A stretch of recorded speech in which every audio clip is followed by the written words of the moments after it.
Hey everyone, I am back and iOS 15 is just a few weeks away. So as always, in this video, we're going to discuss all the new features coming in iOS 15. So to kick things off, iOS 15 is going to introduce some new and refreshed icons. Now it's not going to be a full overhaul and a full change like iOS 6 to iOS 7, but there will be new icons all around the home screen because last year we only got 3 new ones. We got the music, we got the calendar and the clock app, and that was just it. Now again, we are not getting a full icon revamp, we are only getting a few icons and they're basically going to be the same icons with the same design, but with a few tweaks here and there to improve the look. Now we might get macOS Big Sur icons and we might get a theme store, but that is a long shot in the dark and Apple is not going to do any of that in my opinion. But one feature that is getting a full overhaul and revamp is the control center, because we are getting a new control center with iOS 15.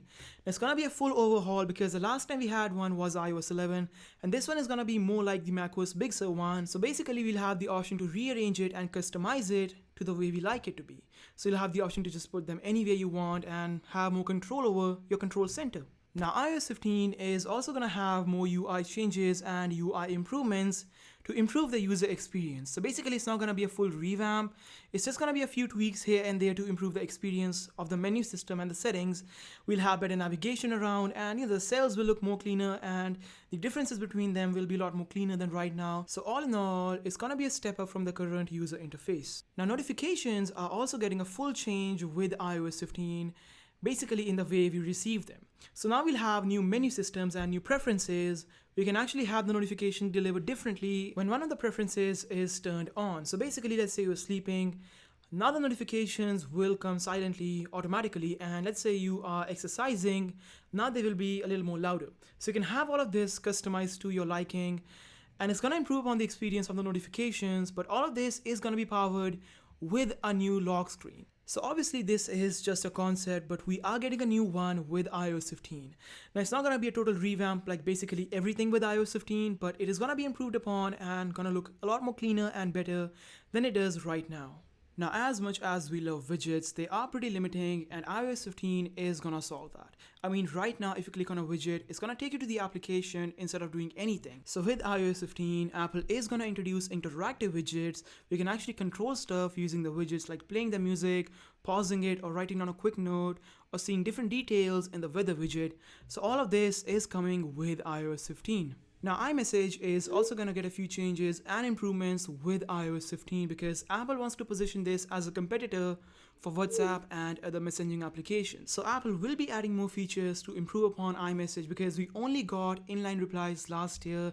So there are still some things that the iMessage is missing. So Apple is going to add all of that, but the biggest focus and the biggest aim is going to be privacy.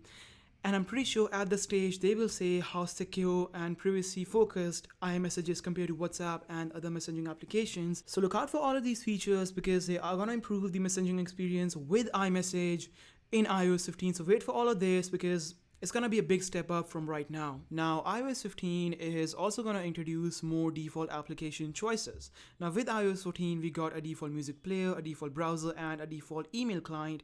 But with iOS 15, Apple will expand it to more choices, maybe a default calendar choice or maybe a default messaging app. So this will be expanded, but to which applications, it's still unknown. But definitely more default applications are coming with iOS 15. And we'll also have better app tracking and privacy menus. Now this has been at the forefront of iOS 14 and Apple has pushed it to the limit that privacy is their biggest focus. So with iOS 15, they will introduce a new section that will show you which applications are collecting what kind of data and basically how they're collecting it. So your location services, your name and all of that information, you will know what is going on with which application. So iOS 15 is also going to introduce a new AR application for the iPhone and the iPad. So basically the signs of this were found back in iOS 14, but we never got the application back then. Now the code said the application is going to improve the AR capabilities of the iPhone and the iPad by using the LiDAR sensor and the U1 chip. Now we still don't exactly know what the application is going to do and how it's going to work, but basically it's going to improve the capabilities of AR on your iPhone and your iPad. So coming up to release date and compatibility, the first developer beta for iOS 15 is going to come on the 7th of June and the public beta will be 2 weeks after that. Now we still don't have an official release for the public release, but it's going to be in the mid of September. So it is far away, but you can always try up the public beta. So That's pretty cool. Now coming to compatibility, this is a tricky one because the iPhone 6s, 6s Plus, and SE might lose support this year, and iPhones only up to iPhone 7 and above will get iOS 15. So this is a tricky one.